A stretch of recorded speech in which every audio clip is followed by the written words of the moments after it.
Di sini saya akan menjelaskan definisi konflik secara singkatnya saja.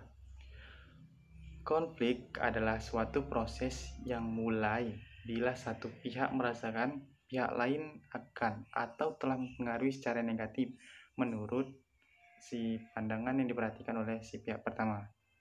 Konflik organisasi dapat terjadi karena perbedaan pendapat, pandangan, interpretasi, persepsi, serta kepentingan antara individu atau antar kelompok yang menimbulkan pertentangan atau perselisihan dari keduanya. Saya akan mengambil beberapa definisi konflik menurut ahli. Seperti Winardi menjelaskan bahwa konflik dapat diartikan adanya oposisi atau pertentangan pendapat antara orang-orang, kelompok dengan kelompok, atau organisasi dengan organisasi. Kemudian ada Harjana yang menjelaskan konflik sebagai hubungan antar individu yang saling berlawanan sehingga salah satunya atau kedua-duanya merasa terganggu.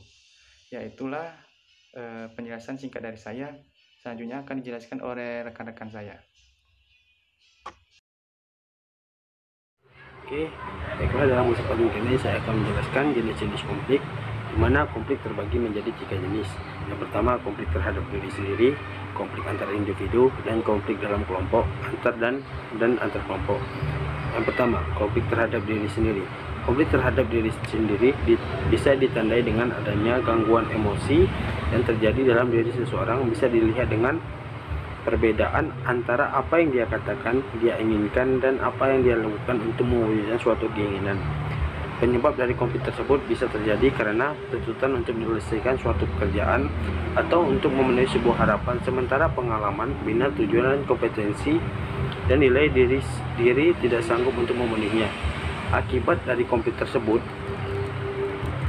bisa mengakibatkan kehidupan sehari-hari, bahkan dapat mengakibatkan orang akan kehilangan akal sehingga tidak tahu apa yang harus dia kerjakan. Dimana mungkin akibat dari konflik terhadap diri sendiri dibagi menjadi 3 tahap.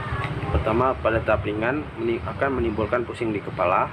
Pada tahap kedua akan menimbulkan stres berat, dan pada tahap ketiga akan mengakibatkan orang kehilangan harapan untuk hidup dan putus asa. Dimana pada tahap ketiga ini sangat berat apabila terjadi kepada seseorang, dimana dia akan bisa menjadi gila, bahkan dia akan melakukan bunuh diri karena harapan untuk hidup dan terjadinya keputusasaan. Yang kedua, konflik terhadap antar individu. Konflik antar individu adalah konflik yang terjadi antara 2 individu, di mana setiap orang mempunyai keempat kebutuhan dasar psikologis yang bisa mencetuskan konflik apabila tidak terpenuhi, di mana keempat kebutuhan psikologis ialah: 1. Keinginan untuk dihargai dan diperlakukan sebagai manusia. Yang kedua, keinginan untuk memegang kendali. Yang ketiga, keinginan untuk memiliki harga diri yang tinggi. Yang keempat, keinginan untuk konsisten.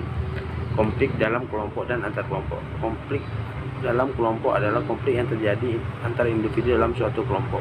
Sementara konflik antar kelompok ialah konflik yang melibatkan lebih dari satu kelompok. Konflik dalam suatu kelompok dan antar kelompok akan sangat rumit apabila terdapat suatu politik, desas-desus, dan hasutan di dalam konflik tersebut. Ini saya akan sedikit memberikan penjelasan mengenai contoh dari konflik. Jadi konflik yang pertama itu ada pada konflik interpersonal. Contohnya itu seperti 2 orang anak balita yang sedang memperebutkan mainannya, atau seperti 2 orang bapak-bapak yang sedang duduk bersama kemudian membahas atau berdebat mengenai pembahasan politik. Kemudian juga ada mengenai konflik antar kelompok. Contoh dari konflik antar kelompok ini seperti adanya kampanye politik yang terus-menerus memanas. Kemudian ada juga konflik antar kelas. Konflik ini terjadi bisa pada individu maupun pada kelompok yang berada pada tingkatan kelas masyarakat secara vertikal yang berbeda. Contohnya seperti buruh pabrik dengan pendiri pabrik yang menuntut tentang kenaikan upah atau gaji mereka. Kemudian juga ada konflik tentang ras. Contohnya adalah konflik pada ras kulit putih dan kulit hitam yang sampai saat ini masih terus terjadi. Kemudian yang terakhir, contoh yang akan saya berikan adalah mengenai konflik yang terjadi pada keluarga. Jadi pada keluarga ini contohnya itu seperti anggota keluarga yang sedang memperebutkan harta waris, yang mereka ini merasa pembagian itu tidak merata atau tidak sesuai dengan apa yang selama ini mereka harapkan. Jadi kurang lebih itu saja contoh konflik yang ingin saya sampaikan pada penjelasan kali ini.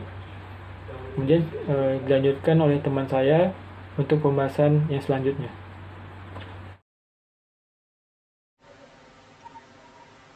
Akibat pemicunya konflik itu ada 5. Yang pertama, unexpressed struggle, yaitu konflik yang terjadi akibat individu yang mengemukakan perbedaan persepsi dengan individu lainnya.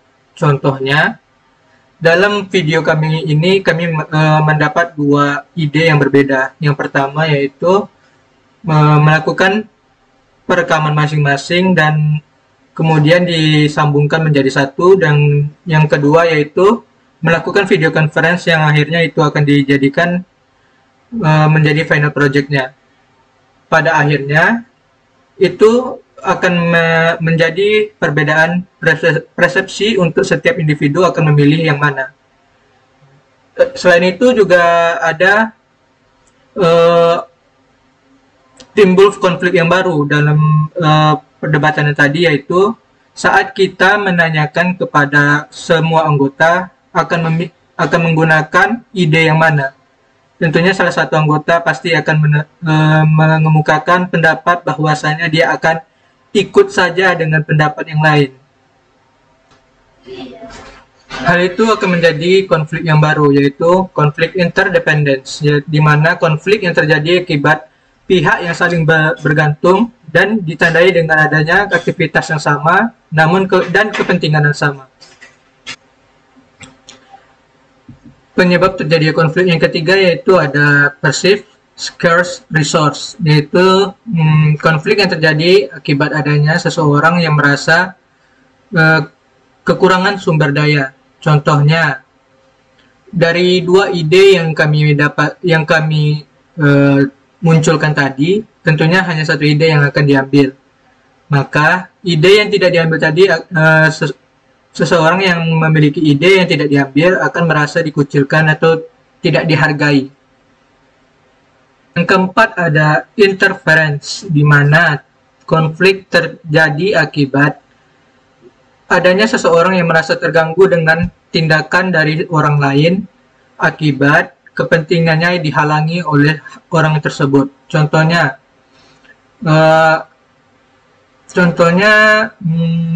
di kelompok kami itu ada muncul ide lain, namun tidak berani dikeluarkan oleh orang itu karena dia merasa ide dia tidak terlalu bagus. Akhirnya dia hanya mengeluarkan pendapatnya kepada salah satu orang dan tidak diwujudkan di kelompok. Terakhir yaitu perceived incompatible goal, yaitu konflik yang terjadi akibat adanya ketidaksesuaian tujuan antara pihak yang berkonflik. Biasanya ini sering terjadi di jalanan apabila terjadi kecelakaan yang akhirnya salah satunya meminta ganti rugi, sementara yang satunya lagi tidak merasa bersalah dan akhirnya tidak mau mengganti rugi. Baik, di sini saya akan melanjutkan presentasi dari teman saya tadi, yaitu menyelesaikan konflik. Yang pertama itu ada sikap, yang kedua ada memahami konflik, yang ketiga memahami aspek